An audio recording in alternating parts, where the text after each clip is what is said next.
Hi folks. Well done UKIP. They've taken well over 100 seats in the county council elections over the last week. But also I have to say, well done the voters in England who had the courage to break free from tradition and vote for them. Well done voters. I'm very heartened to see the English voting against parties that no longer give two hoots for us and who have amply demonstrated this for well over 20 years now. My biggest concern at the way things are going in this country is concern for our national faith of Christianity. Apart from any or many other considerations, Christianity has become marginalised throughout Europe and particularly in our country. If you don't know what is going on, then why not visit the website of Christian Concern and all will be revealed as to what is taking place in this country for Christians these days. Another thing to be mentioned is that evolution is now to be taught in schools as a scientific fact when it's no such thing. It is not a scientific fact, it's no more than a theory and cannot be proven. But religion goes out, or at least the Christian religion goes out.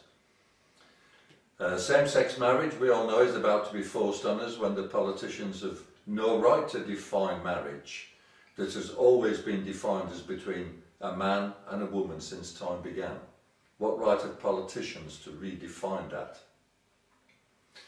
I read recently in New York, United States of America, that two girls between the ages of 13 to 14 years of age were asked in a school classroom to act out a role play between two lesbians, and one of the girls had to ask the other girl for a kiss. Well, how long will it be before this is introduced in our own British schools? And my question is this, to all of us: do we want our kids, and in my case grandkids, to be taught this kind of rubbish? So where does UKIP fit into all this?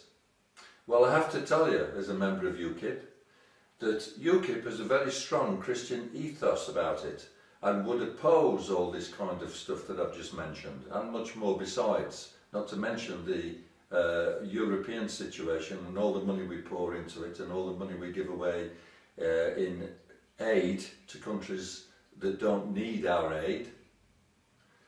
We have our own Christian publication called Christian Soldiers, which I've got to tell you is very red hot. There's no liberal claptrap in it, but only honest to goodness evangelical truth. When I first read it, I was amazed at how direct it is and how biblical it is. In UKIP, we believe that state and church are integral. And at UKIP conferences, you will find that there always are Christian speakers that get up and speak about this fact. Folks, it's time that Christians in this country became proactive. If we do not, then we will see a growing anti-Christian spirit in this country, as we already are seeing and have been seeing for some time now, and it can only get worse unless we do something and act now.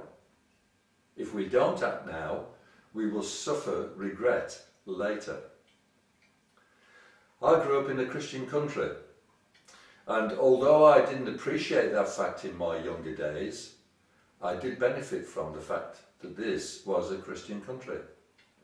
I became a born-again Christian in 1959, and since then I have seen erosion in Christian values throughout Britain, and the more I see the progress of this erosion, the less I like it, and I'm sure many of you feel the same way too.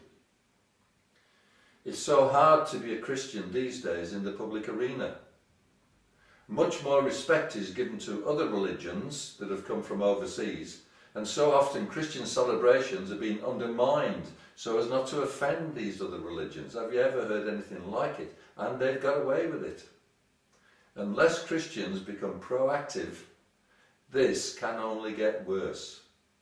I want to encourage all Christians throughout this country of Britain to pray and wherever possible to join some proactive Christian group before it's too late. Think about this, folks. We don't have much time left. We need to be proactive now. Think about these things. God bless you all. Have a good week. Bye for now.